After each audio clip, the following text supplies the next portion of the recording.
வணக்கம். இன்றைய முக்கிய செய்திகள்.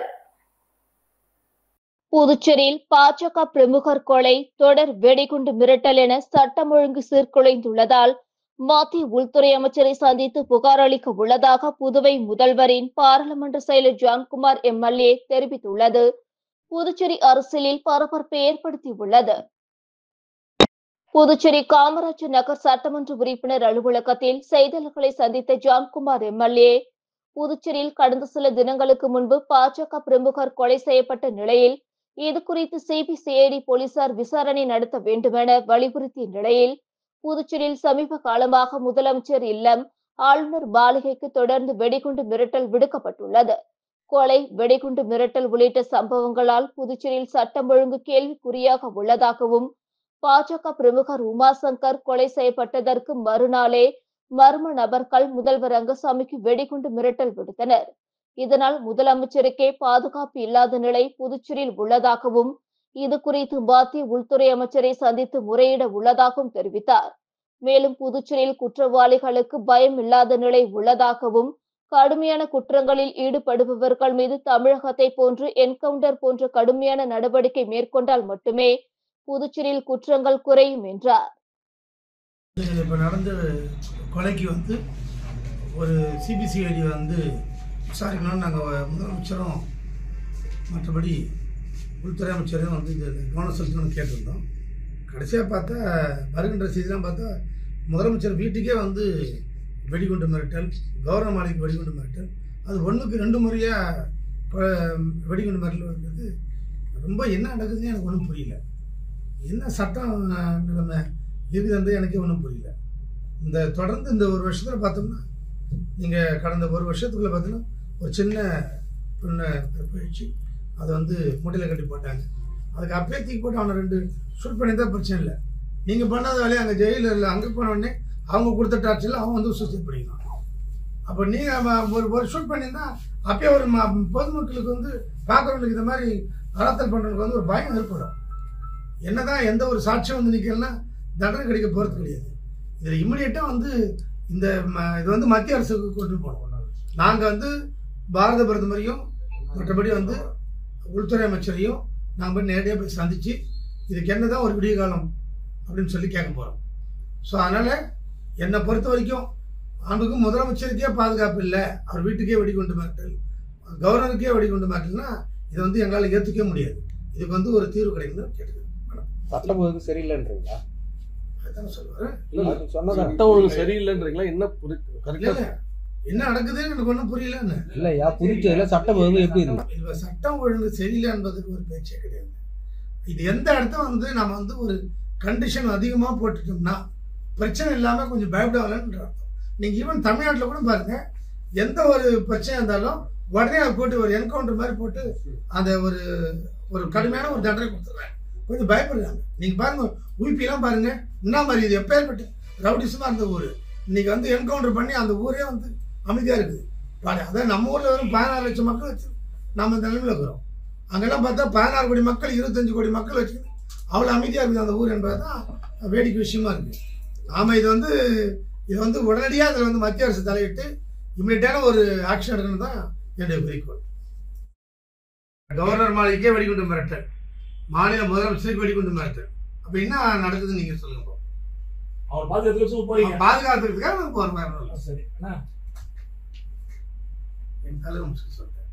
நீண்ட இழுபறிக்கு பின் நேற்று நடைபெற இருந்த புதுச்சேரி பஸ் நிலையம் நிர்வாக சிக்கல் காரணமாக மீண்டும் தள்ளி போகிறது. புதிய பேருந்து நிலையம் திறப்பு விழா தொடர்பாக கடந்த 25ஆம் தேதி உள்ளாட்சித்துறை சார்பில் கவர்னருக்கு கோப்பு அனுப்பப்பட்டது. நேற்று முன்தினம் இயக்குநர் தலைமையில் ஆலோசனை கூட்டம் நடந்தது. நேற்று திறப்பு விழாவிற்காக பேருந்து நிலையத்தில் பந்தல் அமைத்து வாழை மரங்கள் கட்டி ஏற்பாடுகள் தீவிரமாக நடைபெற்று வந்தது. இந்நிலையில் நேற்று இரவு 7:30 மணியளவில் பேருந்து நிலைய திறப்பு விழா கோப்பிற்கு கவர்னர் ஒப்புதல் அளிக்காமல் திருப்பி அனுப்பினார். அதனால் மக்கள் மிக ஆவலுடன் எதிர்பார்த்த பஸ் நிலையம் திறப்பு விழா மீண்டும் தள்ளி போகிறது. முதல்வருக்கும் கவர்னருக்கும் இடையே நீர் பூத்த நெருப்பாக இருந்த கருத்து வேறுபாடு பஸ் நிலையம் திறப்பு விழா ஒத்திவைப்பு மூலம் வெட்ட வெளிச்சமாகி உள்ளது என விமர்சனங்கள் எழுந்துள்ளது. புதுச்சேரி மூலகுளம் பகுதியில் உள்ள தனியார் மருத்துவமனையில் பணியாற்றிய லேப் டெக்னீஷியன் உயிரிழந்த விவகாரத்தில் மருத்துவமனை மீது சந்தேகம் இருப்பதாக கூறி இறந்தவரின் உடலை மருத்துவமனையில் வைத்து உறவினர்கள் போராட்டத்தில் ஈடுபட்டு வந்த நிலையில் பேச்சுவார்த்தை முடிவு ஏற்பட்டு போராட்டம் முடிவுக்கு வந்தது. புதுச்சேரி மூலகுளம் பகுதியில் அமைந்துள்ளது ஈஸ்ட் கோஸ்ட் மருத்துவமனை.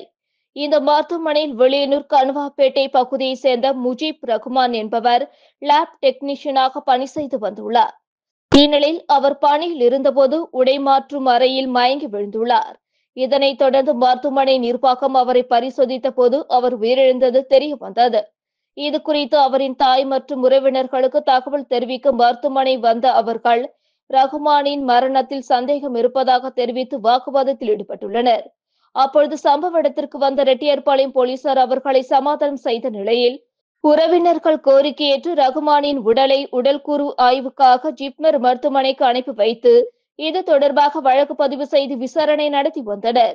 இந்த நிலையில் உடற்கூறு ஆய்வு முடிந்து ரகுமானின் உடல் அவரின் உறவினரிடம் ஒப்படைக்கப்பட்ட நிலையில் அவரது இறப்பில் சந்தேகம் இருப்பதாகவும் அதற்கு மருத்துவமனை நிர்வாகம் முழு பொறுப்பேற்க வேண்டுமென கூறி ரகுமானின் உடலை மருத்துவமனையில் வைத்து போராட்டத்தில் ஈடுபட்டனர்.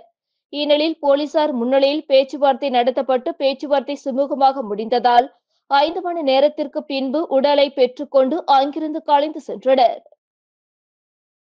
புதுவை அரசு துறைகளில் காலியாக உள்ள பணியிடங்களுக்கு இளநிலை மேல்நிலை எழுத்தர்கள் 300 பேரை மே மாதத்தில் நியமிக்க நடவடிக்கை எடுக்கப்பட்டுள்ளதாக முதல்வர் ரங்கசாமி தெரிவித்துள்ளார். புதுவை அரசு சமூக நலத்துறை சார்பில் நலத்திட்ட உதவிகள் பயனாளிகளுக்கு வழங்கும் விழா மேட்டுப்பாளையம் போக்குவரத்து முனையம் அருகில் நடைபெற்றது. தொகுதி சட்டமன்ற உறுப்பினர் ஏகேடி ஆறுமுகம் தலைமையில் நடைபெற்ற விழாவில் சபாநாயகர் செல்வம், அமைச்சர்கள் நமச்சிவாயம், ஜெயக்குமார் மற்றும் சட்டமன்ற உறுப்பினர் KSP ரமேஷ் ஆகியோர் முன்னிலை வகித்தனர். விழாவில் முதலமைச்சர் ரங்கசாமி சிறப்பு விருந்தினராக கலந்து கொண்டு நலத்திட்ட உதவிகளை வழங்கி பேசுகையில், மக்களுக்கு புதிய வரி ஏதும் விதிக்காமலே திட்டங்களை செயல்படுத்துகிறோம். ஆனால் எதிர்க்கட்சியினர், குறிப்பாக முன்னாள் முதல்வர் திட்டங்கள் அறிவிக்கப்படுகிறது, செயல்படுத்தப்படவில்லை என்று கூறுகிறார். அவர் பொறாமையால் கூறுகிறார். முன்னாள் முதல்வர் நாராயணசாமி நிறைய பேசுவார், ஆனால் அவரது ஆட்சி காலத்தில் என்ன செய்தார் என்றால் ஒன்றும் இல்லை என்பதே பதிலாக இருக்கிறது. மே மாதத்தில் 300 கீழ்நிலை மேல்நிலை எழுத்தர்கள் பணியிடங்கள் நிரப்ப நடவடிக்கை எடுக்கப்பட்டுள்ளது. இதற்கான விண்ணப்பங்கள் ஓரிரு நாட்களில் வழங்கப்பட உள்ளது. மத்திய அரசு மாநில அரசுக்கு நிதி வழங்கி உதவி வருகிறது என்றார். விழாவில் ரூபாய் 5.73 கோடியில் 8123 மாணவர்களுக்கு மிதி வண்டிகளும், ரூபாய் 4.12 கோடியில் 1,22,236 பேருக்கு போர்வை மற்றும் காலணிகளும் வழங்கப்பட்டன. சுற்றுச்சூழல் தினத்தையொட்டி மாசு கட்டுப்பாட்டு குழுமம் சார்பில் விருது மற்றும் சான்றிதழ் வழங்க இருப்பதால் முன்மொழிவுகள் பரிந்துரை விண்ணப்பங்கள் வரவேற்கப்படுகிறது. அறிவியல் தொழில்நுட்பம் சுற்றுச்சூழல் மற்றும் மாசு கட்டுப்பாட்டு குழும இயக்குநர் வெளியிட்டுள்ள செய்திக்குறிப்பில், சுற்றுச்சூழல் தினம் ஜூன் 5ஆம் தேதி கடைபிடிக்கப்படுகிறது. அதையொட்டி புதுச்சேரியில் சுற்றுச்சூழலை பேணுவதிலும் இது தொடர்பான பணிகளிலும் குறிப்பிட்ட அளவு பணியாற்றிய பொதுமக்கள், நிறுவனங்கள், தன்னார்வ அமைப்புகள் ஆகிய ஒன்றிற்கு சுற்றுச்சூழல் விருது 50,000 ரூபாய் மற்றும் சான்றிதழ் வழங்க தீர்மானிக்கப்பட்டுள்ளது. கடந்த 2022 முதல் 2024ஆம் ஆண்டு வரை சுற்றுச்சூழல் பற்றி சிறப்பாக பணியாற்றிய பொதுமக்கள், நிறுவனங்கள், தன்னார்வல அமைப்புகள் ஆகியவற்றிலிருந்து தகுதியான ஒன்றினை தேர்வு செய்ய முன்மொழிவுகள் பரிந்துரைகள் வரவேற்கப்படுகிறது. அதற்கான தகுதிகள் பற்றி குறிப்புரை மற்றும் விண்ணப்ப படிவம் ஆகியவற்றை இத்துறை அலுவலகம் மற்றும் காரைக்கால் மண்டல அலுவலகத்தில் பெற்றுக் கொள்ளலாம் என குறிப்பிடப்பட்டுள்ளது. புதுச்சேரியில் குழந்தை திருமணம் நடந்தால் புகார் அளிக்கலாம் என மாவட்ட ஆட்சியர் குளந்துங்கன் தெரிவித்துள்ளார். இது தொடர்பாக அவர் வெளியிட்டுள்ள அறிக்கையில், குழந்தை திருமணம் நடத்துவது தண்டனைக்குரிய குற்றமாகும்.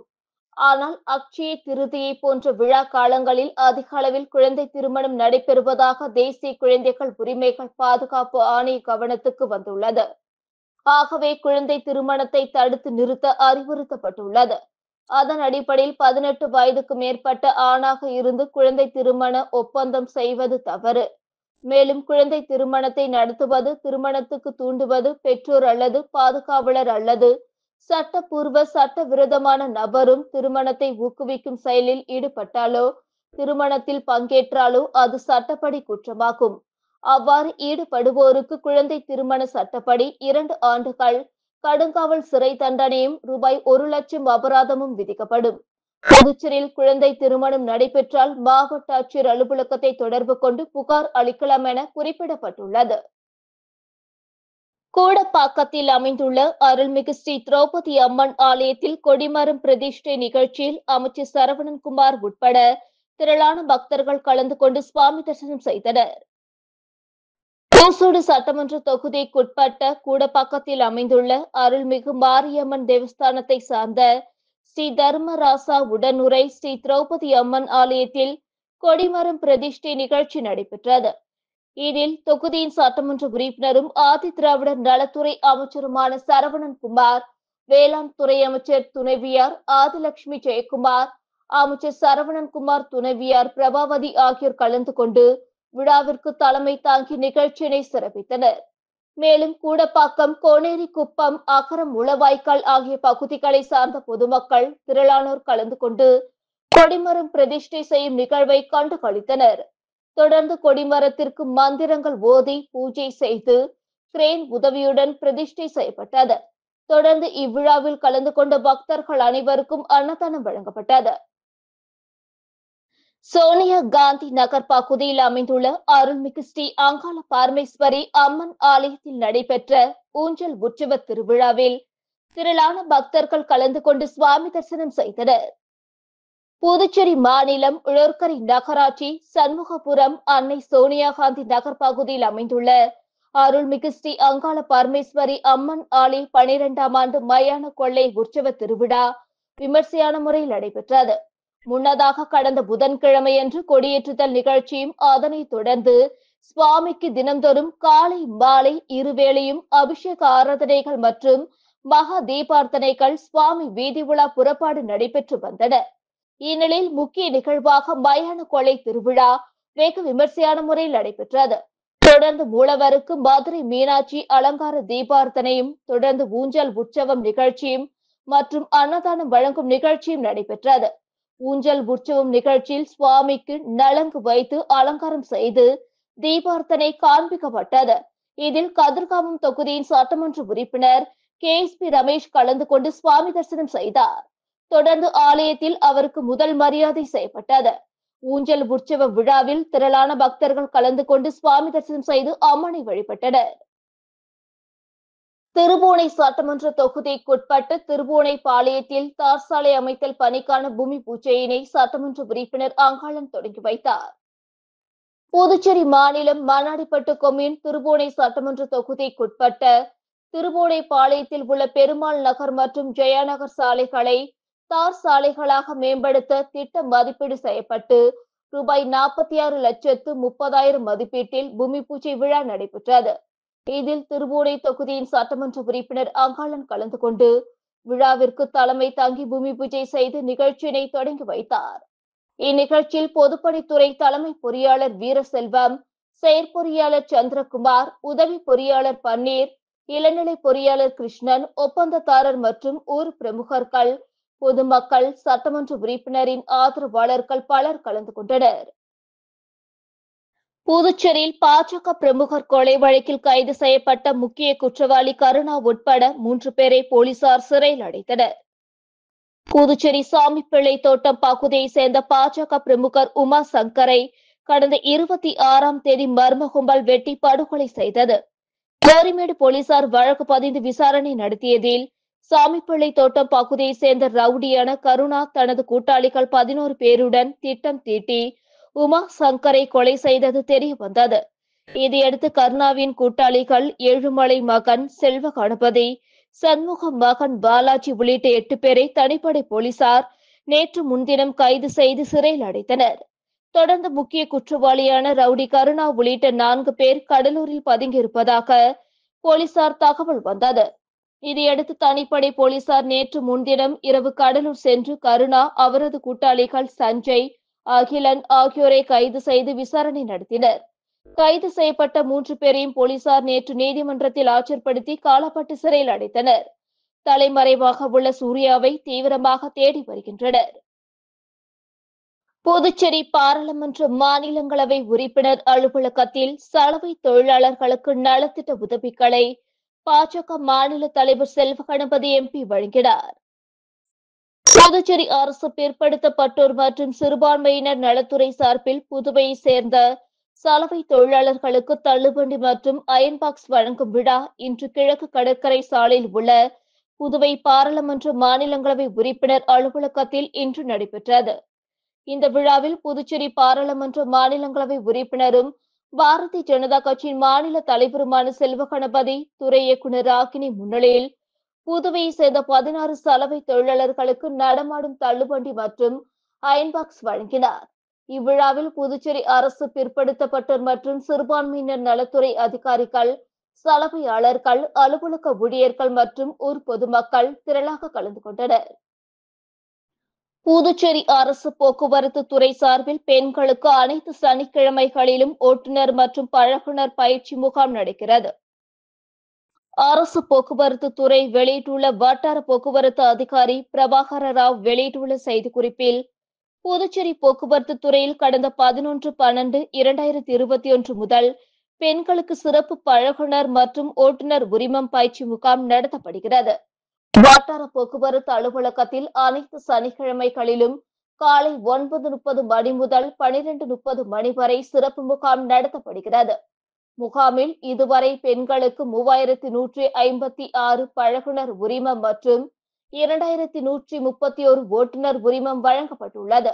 காரைக்காலில் முதல் மற்றும் 3ஆம் சனிக்கிழமைகளில் இந்த சிறப்பு முகாம் பெண்களுக்காக நடத்தப்படுகிறது. காரைக்காலில் இதுவரை நடந்த சிறப்பு முகாம் மூலம் 795 பழகுனர் மற்றும் 684 ஓட்டுநர் உரிமம் வழங்கப்பட்டுள்ளது. இந்த முகாமை பயன்படுத்தி அனைத்து தரப்பு பெண்களும் பங்கேற்று பயன்பெறுமாறு கேட்டுக் கொள்ளப்படுகிறது என குறிப்பிடப்பட்டுள்ளது. புதுச்சேரியில் மின் கட்டண உயர்வு குறித்து நடைபெற்ற கருத்து கேட்பு கூட்டத்தில் அதிகாரிகள் தமிழில் பதிலளிக்க கோரியும் ஆண்டுதோறும் மின் கட்டணம் உயர்த்தப்படுவதற்கு எதிர்ப்பு தெரிவித்து சமூக அமைப்புகள் அதிகாரிகளிடம் வாக்குவாதத்தில் ஈடுபட்டதால் பரபரப்பு ஏற்பட்டது. புதுச்சேரி அரசு மின்துறை புதுச்சேரி யூனியன் பிரதேசத்தில் 2025 முதல் 2030 வரை 5 ஆண்டுக்கு மின் கட்டணம் உயர்த்துவது தொடர்பான பொதுமக்கள் கருத்து கேட்பு கூட்டம் லப்போர்ட் வீதியில் உள்ள தனியார் மண்டபத்தில் நடைபெற்றது. மத்திய இணை மின்சார ஒழுங்குமுறை ஆணைய அதிகாரிகள் தலைமையில் நடைபெற்ற கூட்டத்தில் புதுச்சேரி மின்துறை அதிகாரிகள், சுயேட்சை எம்எல்ஏ நேரு, சமூக ஆர்வலர்கள் மற்றும் பொதுமக்கள் பங்கேற்றனர். அப்பொழுது கூட்டத்தில் அதிகாரிகள் தமிழில் பேச வேண்டும் என்றும், கடந்த ஆண்டு கூட்டத்தில் எடுக்கப்பட்ட முடிவுகளின்படி எத்தனை பிரச்சினைகளுக்கு தீர்வு காணப்பட்டது என பொதுமக்கள் கேள்வி எழுப்பினர். இதற்கு அதிகாரிகள் சரியான முறையில் பதில் அளிக்காததால் அவர்கள் கடும் வாக்குவாதத்தில் ஈடுபட்டனர். மேலும் சேவை வரி, கூடுதல் வரி உட்பட பல்வேறு பெயர்களில் மின் கட்டணம் வசூலிப்பது மற்றும் 5 ஆண்டுக்கு மின் கட்டணத்தை உயர்த்துவதற்கு எதிர்ப்பு தெரிவித்து அதிகாரிகளை சமூக ஆர்வலர்கள் முற்றுகையிட்டு கடும் வாக்குவாதத்தில் ஈடுபட்டதால் பரபரப்பு ஏற்பட்டது. இதனையடுத்து அங்கு பாதுகாப்பு பணியில் இருந்த போலீசார் அவர்களை சமாதானப்படுத்தினர். முத்தியால்பேட்டை தொகுதியில் ரூபாய் 40 லட்சம் மதிப்பில் வளர்ச்சிப் பணிகளை தொகுதி சட்டமன்ற உறுப்பினர் பிரகாஷ்குமார் தொடங்கி வைத்தார். புதுச்சேரி முத்தியால்பேட்டை தொகுதிக்குட்பட்ட வ.உ.சி. பூங்கா முதல் பெருமாள் கோவில் வீதி வரை புதிய சிமெண்ட் சாலை அமைக்கும் பணி மற்றும் ரங்கவிலாஸ் தோட்டத்தில் புதிய 2 மின்மாற்றிகளின் துவக்க விழா இன்று நடைபெற்றது. இந்த விழாவில் தொகுதி சட்டமன்ற உறுப்பினர் பிரகாஷ்குமார் கலந்து கொண்டு பூமி பூஜை செய்து புதிய சிமெண்ட் சாலை அமைக்கும் பணியினை தொடங்கி வைத்தார். அதனைத் தொடர்ந்து ரங்கவிலாஸ் தோட்டத்தில் புதியதாக அமைக்கப்பட்ட 2 மின்மாற்றிகளை மக்கள் பயன்பாட்டிற்காக இயக்கி தொடங்கி வைத்தார். இதன் மூலம் திருவள்ளுவர் நகர், ரங்கவிலாஸ் தோட்டம், ராமகிருஷ்ணா நகர் பகுதி மக்கள் பயன்பெறுவார்கள். இந்த நிகழ்ச்சியில் மின்துறை அதிகாரிகள், சட்டமன்ற உறுப்பினரின் ஆதரவாளர்கள் உட்பட அப்பகுதி மக்கள் திரளாக கலந்து கொண்டனர். இத்துடன் செய்திகள் நிறைவடைந்தன. வணக்கம்.